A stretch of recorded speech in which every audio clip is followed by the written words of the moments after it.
member from Hamilton East Stony Creek. Thank you, Speaker. My question's to the Premier, of course.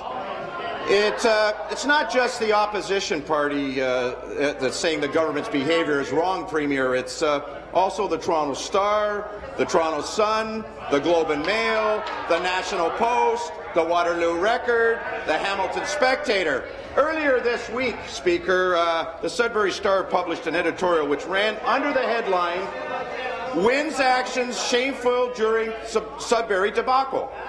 The Premier seems to think she can ignore Member from Eglinton Lords, She's come been to order. called out by voices all over this province. Will she come clean, and will she start telling the true story?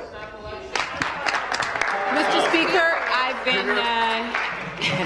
been taking this seriously from the beginning, Mr. Speaker. I absolutely understand that it is extremely important for me to be very clear in this House, outside of this House, with the public, Mr. Speaker. So, I think to suggest that I'm not taking this seriously is just not accurate. I am absolutely taking it seriously, and I've been clear, Mr. Speaker, that unlike, and the Deputy Premier just went through an example where quite the opposite of what we're doing was taking place, Mr. Speaker, under the Harper Conservatives. I've said that Pat Sarbera will continue to work with the authorities, but if there's a charge laid, then, Mr. Speaker, of course she would step aside. That's not what happened in Ottawa, Mr. Speaker, and I've been very clear that is the action that we're taking. In the meantime, we will work with the authorities, Mr. Speaker. Thank you. Supplementary. Thank you, Speaker.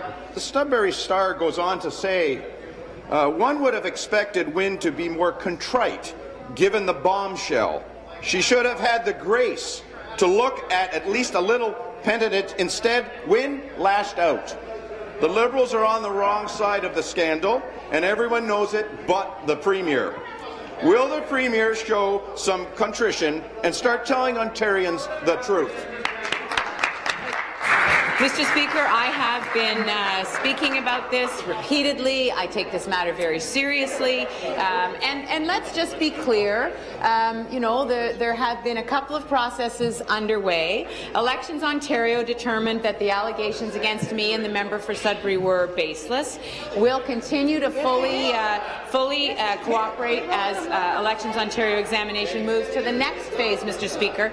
But the Chief Electoral Officer clearly stated, and I am quoting, "I am neither deciding to prosecute a matter nor determining anyone's guilt or innocence. Those decisions are respectively for prosecutors and judges," unquote. So the process has moved to the next stage, Mr. Speaker. We will work with the authorities in that phase of the investigation, but that investigation is happening outside of this legislature. Thank you.